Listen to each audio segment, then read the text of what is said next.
respected. You know what I mean? Dog's, he's an OG, he's a lifer, he's been down a long ass time. Dude's respected, dog. Not to mention he had that one hitter quitter, that pie out to break your whole goddamn jaw, and he was about that knife play, and he'd fuck you if that's what he felt like doing. So a lot of dudes, when you got somebody in that position that steps up, they're gonna fall back. You know what I mean? About that life. But like I've said, everybody's a killer, everybody's a gangster until a real killer or a real gangster shows up.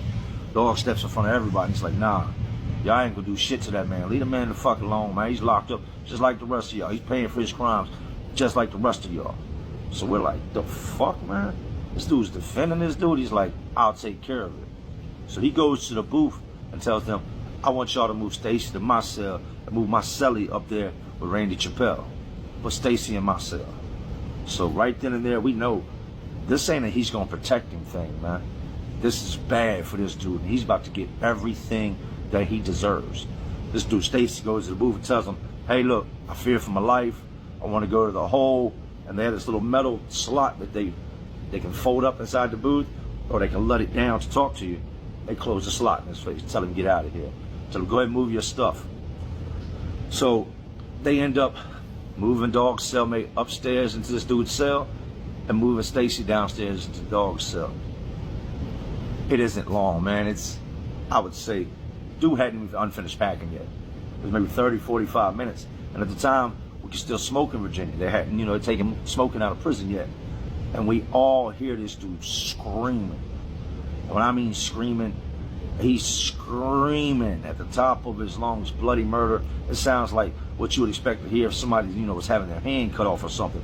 It's just this blood gurgling scream coming from the cell, which was the first real, you know, noise I'd heard come out of this man's mouth, other than him copping pleas at the booth, trying to get moved out of there and put, you know, in the hole, you know, taken somewhere else where he'd be safe. He's been exposed, and all these years he's been safe, flying underneath the radar. And you have this little child that's dead in this coffin, buried and gone because of this human piece of shit. So we all get curious of what's going on, and we're looking up at the booth, and the lady in the booth, she knows something's going down, but they're not going to do anything. You got to remember that these are mothers. They may be guards, but they're mothers, they're fathers, and sometimes, you know, justice is not served just because you get sent to prison. Sometimes justice is served once you get to prison.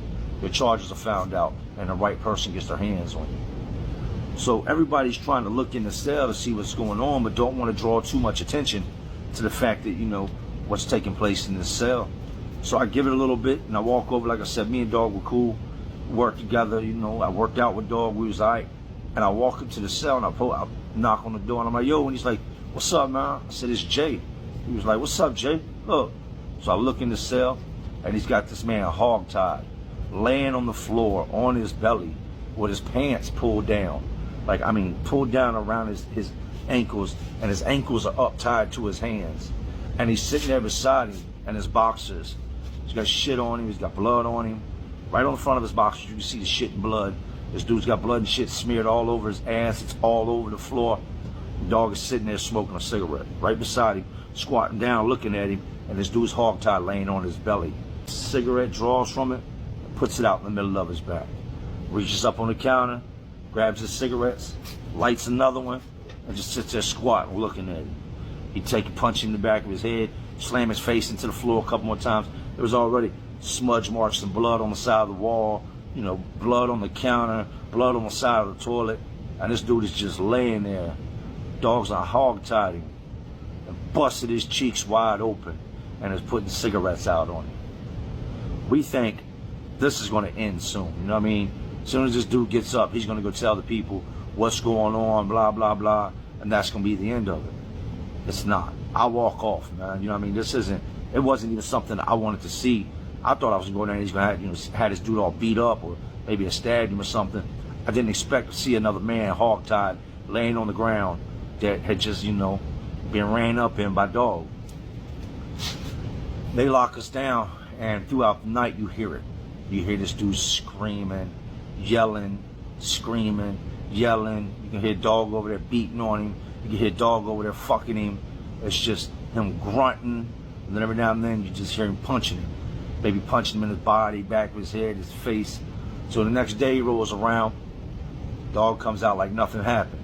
He'd have told this dude, you're gonna stay in this motherfucking cell and you better not come up out of here. If you tell the people on me, I'll get you touched, I'll get your motherfucking ass killed. I swear to God, you will die, you come up out this cell.